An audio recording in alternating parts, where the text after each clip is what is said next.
આની અંદર ઉતરીને અભ્યાસ કર્યો છે ને એ તરીને બહાર આવે. છાસમાં તો મોખણે છે અને ઘીએ છે કુલશક્તિ ભગત, પણ જે વલણો કરે, છાસના સોટાનો સંગ કરે, જમે અને પછી કદાચ જો બહાર તરીને આવે તો આવે ને કે ફોદા ન આવે. અને એટલે મહાપુરુષો આપણા ભારતના સંતો આમાં જગાડવા માટે આવે, કારણ કે જે જાગ્યા છે અજ્ઞાનતામાંથી એ જગાડે, જાગેલો હોય બીજાને જગાડે, પણ જાગવા માંગતો હોય જીવ તો જીવ જોને અભાગ્યા જાગી તારા માથે બારને બે ગયા છે વાંચી. પણ જેને જેને ઓની અંદર જાગવું છે એ જાગે. પૂર્વ જન્મનો ખાતાનો કોઈ જીવ હોય તો જ મહાપુરુષે વર્ણન કર્યું છે કે મળ્યા છું તો મળશું, આ તો પૂર્વ જન્મની પ્રીત, આ ખાતામાં બીજા ન જડે, અનાદિની છે આ રીત. સુંદર અમને વાણી સત્સંગમાં અંદર વાત કરી હતી સાહેબ, જો શબ્દે શબ્દે શબ્દ પકડાય તો કોક્ષાર ચડે ન ચડે.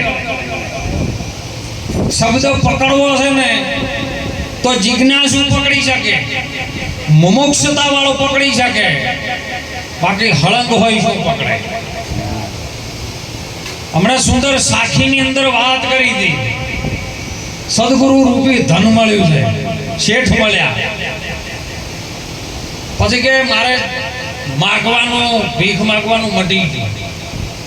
પાછું ચેડે ભજનમાં એવું કીધું કે સદગુરુજીને ચરણે નમો, માગ્યું મુજને આપો, તો પાછું માગવાનું થયું. આ શબ્દ નિરાત મહારાજે શું કીધું છે એમાં આપણે ધ્યાન કરવાની વાત છે. આ શબ્દને ધ્યાનમાં લઈને અને વિચારવાની વાત છે. અને જેને જેને આનો વિચાર કર્યો છે ને એનું જીવનની અંદર કલ્યાણ થઈ ગયું છે. અમને ઘણા ઓરચન છે કે બાપુ તમારા જલસા છે, હું તરત જલસા હોય તમે કેમ નહીં આવતા એમ કહો. તમને પાકી ખબર છે કે તમારા જલસા છે તો તમે જલસા આ બધી ઉપાધિ મેળીને જલસામાં આવો, શું લેવા ઉપાધિઓ કરો કહો, પણ નથી આવતા કહો. અને એટલા માટે મહાપુરુષો જગાડે આપણા. ગંગા સતીએ કીધું જોણવા જેવું અમા છે અજાણ, એ અધૂરાપણમાં હે કોણ ભાઈ તમને નહીં સમજાય. આ વાત જોણવી હોય તો તમે આવો મેદાનમાં. અંતરની ઓટી પડી છે, ઓટી છૂટ્યા વગર ઉભરો નહીં આવે, નહીં થાય દલની સાચી વાત. માન વેચી શું મૂકવાનું, માન મૂકીને તમે આવો મેદાનમાં, જોણો તમે આ જીવની જાત. આજ આપણે બીજું બધું વિશ્વ જોણી લીધું છે, પણ આપણી અંદર જેને સંચાલન કર્યું છે જીવાત્માને આપણે જોણ્યો નથી. જોણી લો તમે જીવની આ જાત, સજાતી વિજાતીની તમને પછી જુગતી કરાવો અને બીબામ પાડું બીજી, તમારી બીજી ભાત પડી જાય. જો જેને જેને ગુરુનું શરણ સ્વીકાર્યું ને એ મહાપુરુષે સાખીમાં વાત કરી, સદગુરુના પરમાત્માના ઘડેલા કંઈક ધરતી ઉપર આયા ને કંઈક ગયા છે ઓયથી નિરાશ. જેને જેને પરમાત્માને ઘડ્યા ને, પરમાત્માએ ઘડી મોકલ્યા નહીં રહ્યા તો આ જગત ઉપર આયા ને નિરાશ થયા. પણ જેને જેને આ ધરતી ઉપર સદગુરુએ ઘડ્યા ને એ વૈકુંઠમાં થઈ ગયો વાસ. સદગુરુ જ્યારે ઘડવા બેહે ને ત્યારે આપણો અલગ ઘાટ ઘડી નાખે એમ, અને એ ઘાટે ઘડાવા જેવું છે. પણ આ તો ડેટકની સભા નીકળી. કોકને જાહેર ઇનામ રાખ્યું ભાઈ ગિરનારના દત્તાત્રેયના શિખર ઉપર આપણે બધાને પહોંચવાનું છે, ઇનામ છે મોટામાં મોટું, અને એનું સન્માન થાય. આખો ભારત જો હે, વિશ્વ વર્લ્ડમાં જો ઉરા હે આ બધું. એટલે બધા ડેટકા ભેળા થઈ ગયા. મારું મોટું કે ગમે કરો એટલે આપણે આનું બીડું ઝડપો. નાજ બધી ડેટકાની ભેળી હતી એટલે નાકામાં ડુંગરના પાહેણ આવીને ભાર્યામાં જોયું અડધાને. અલ્લા કે ભેળા તો થયા છે પણ સે ઊંચું મારે. આપણી સમાજમાં કોઈ આગળ જીવ નહીં હોય છે. આપણે તો આટલામાં આ કૂદક માર્યા નહીં. તેમાં તો ખાડા રે ખાબોચી જાની એ ડેડકી રે, અને સુદોડે સમુદ્ર વાળી લેર મારી હેલી રે કોઈ પૂરા મળી જાય તો લાવો રેડીએ રે. એટલે ડેટકન એમ થયું કે આ તો ઊંચું બધું છે ને આપણાથી હોય જવાય, એટલે મોંથી 25% તો પાછા વળી જાય.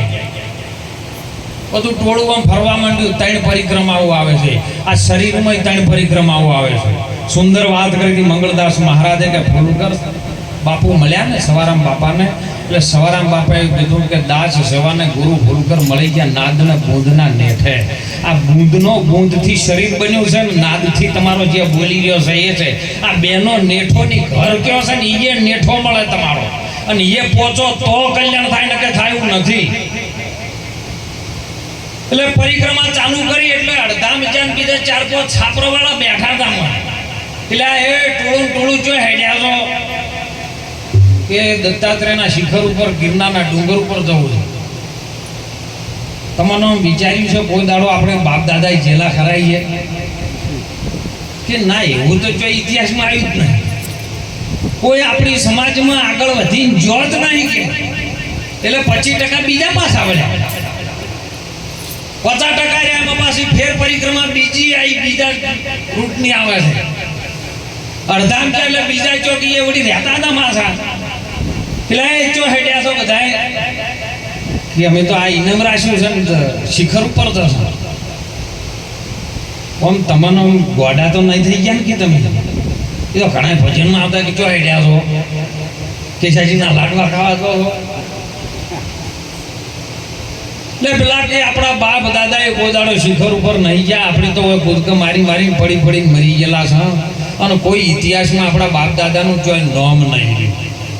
અને આપણાથી આટલા બધા ન જવાય એટલે 25% બીજા પાછા આવે.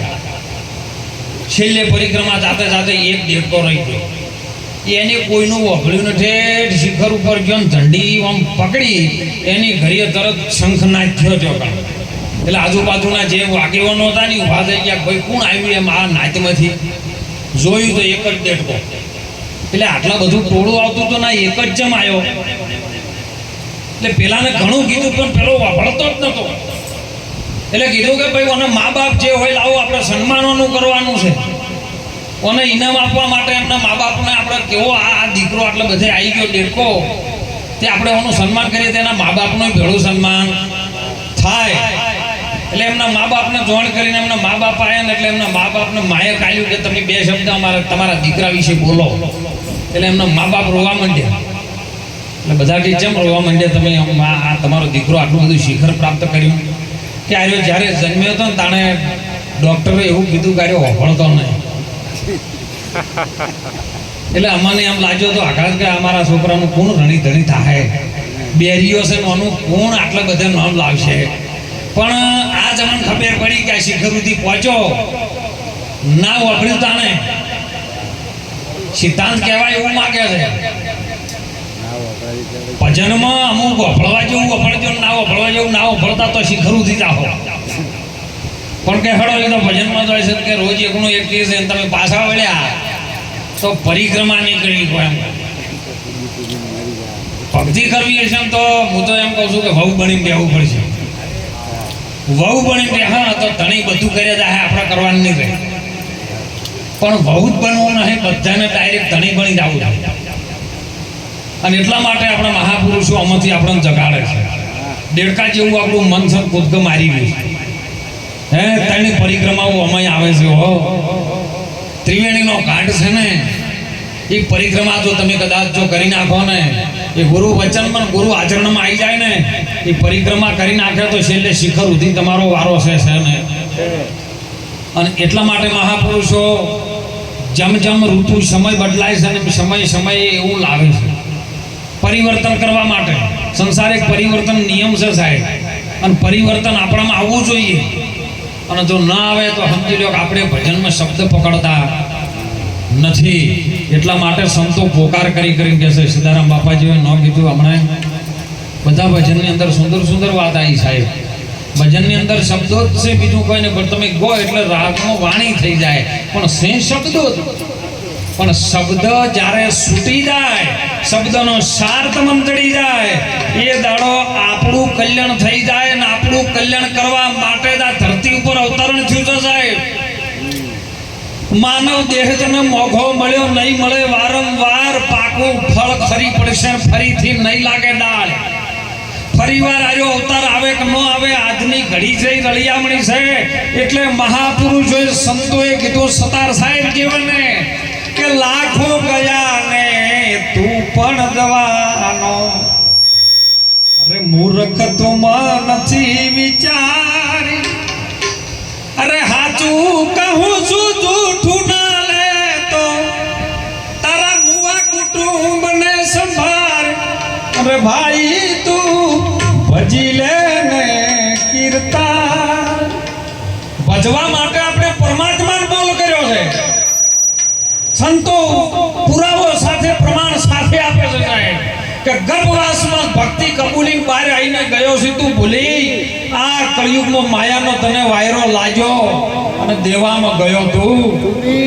સાહેબ આપણે જે કરવાનું હતું પરમાત્મા સાથે જે બોલ કર્યો તો તમે તમારા સાથે હો પેળો હતો પરમાત્મા એ સમયે કેમ જુદો પાડ્યો જ્યારે જ્યારે મનુષ્ય કર્મ કરે છે ત્યાં પરમાત્માનો જુદો ગણીને કર્મ કરે ને એટલે કર્મનો ભોગી બને ને ભોગ ભોગવે એટલે એને ભોગવવું પડે છે સાહેબ પણ પરમાત્મા આપણી ભેળો છે ઈ જોઈને જો આપણે કર્મ કરો તો કર્મ રહિત થઈ જાય ભગવાન કૃષ્ણજી અર્જુનને કહે અર્જુન કર્મ રહિત ક્રિયા કરે અરજી વાટીને પણ રામદેવ પીર કહે હે અરજી કર્મ રહિત તમે ક્રિયાઓ કમાવો હે નીરને ખીરનો કરી લો નિવેડો વાસના ને કામનાના બીજને હે હરજી તમે બાળો અને ભક્તિ કરવી હોય તો ના કરવી હોય તો જેમ કરવું એમ કરજો પણ ભક્તિ કરવી હોય તો તમે અગમ ભેદને જાણો શું છે અગમ ભેદ મહાપુરુષે એક જ વાત પાડી કે તું તને જોઈને આ ગમ પડ્યો છે ને એનો ભેદ કોઈ તત્વજ્ઞાની સંત મળી જાય અને એના ચરણમાં જઈ અને એ વાત કરે છે હો નાચ ઉપર શેડો ના લગાવતા વાત ઉપર નાડો લગાવજો મીરાબાઈને કીધું કે તમે રાઠોડ કુળની મર્યાદા તોડી તમે રજવાડાના મહારોણી અને તમે તમાર વાસમાં જઈને હરી રોહિદાસ જોડે જઈને આરો વાત કબૂલો એટલે કે મેં નાતનો નેડો નહીં લગાયો મેં વાતનો નેડો લગાયો છે અને જેને જેને વાતનો શિવરમ નેડો લગાયો ને ઈયા તરી ગયા હો ના કઈ ચોક ચોક જો ના ચાડી આવતી છે ને તો આ વાત નહીં સમજાય એમ કહું નાતી જાતી નહીં હરિના દેશમાં તમે કાઢો વર્ણનો વિકાર અવિકાર પડેલો છે મહાપુરુષો ઘટાડી કોમાં તારી નાતી નથી તારી જાતિ નથી તું નર નથી નારી નથી અરે તું પુરુષે નથી સાહેબ કોઈ જતીએ નથી તું સતીએ નથી તું કેવલ હંસ છે તું પરમાત્મા સ્વરૂપ છે એ સ્વરૂપમાં ધ્યાન કર એ ધ્યાન તને લા ગુરુ મહારાજ યાદ કરાવે કોમાં તું ધ્યાન લાશ તોરલ જેવી સતીએ જાડેજાને કીધું જાડેજા આડે નતું માંસ નતું ચોંબડા રુધિર રાય શ્વાસ ઉશ્વાસ તેદી નહોતા અને તેદીએ ધણી આપો આપ હતા એક કુંડની અંદરથી 3.5 કિલોની કાયા કરીને શરીર બનાવ્યું ને એ વખત કોને ઘડ્યું આ ધણીની તમે ઓળખાણ કરો તો મેળ પડી જાય આ ધણી તરફ આપણું ધ્યાન જતું કારણ કે મન છે ને એ તરંગ ઉપાડીને સાહેબ માયા તરફ જાય છે જગતની જે ભૌતિક સુખ છે એ માયા નથી પણ તમે એમાં ફસાઈ જો એ મોટામાં મોટી માયા છે ફસાવાની જરૂર નથી કમળ જેમ કાદવમાં રહે પણ કાદવને અડે એવું તમારું જીવન ગુરુ મહારાજ કરી નાખે ગુરુ મહારાજ તમારામાંથી કોઈ ઉમેરતા નહીં કે કોઈ મોંથી કાઢીએ લેતા તમે જમશો એમ જમ વાત છે એમ દૂધમાં ઘી છે એ ઘી તત્વને તમને ઓળખાણ પાડી દે કે આવી રીતનું છે બસ ઓમાં રહીને તું ભજન કર અને એ ભજન જેને જેને મહાપુરુષોએ કર્યું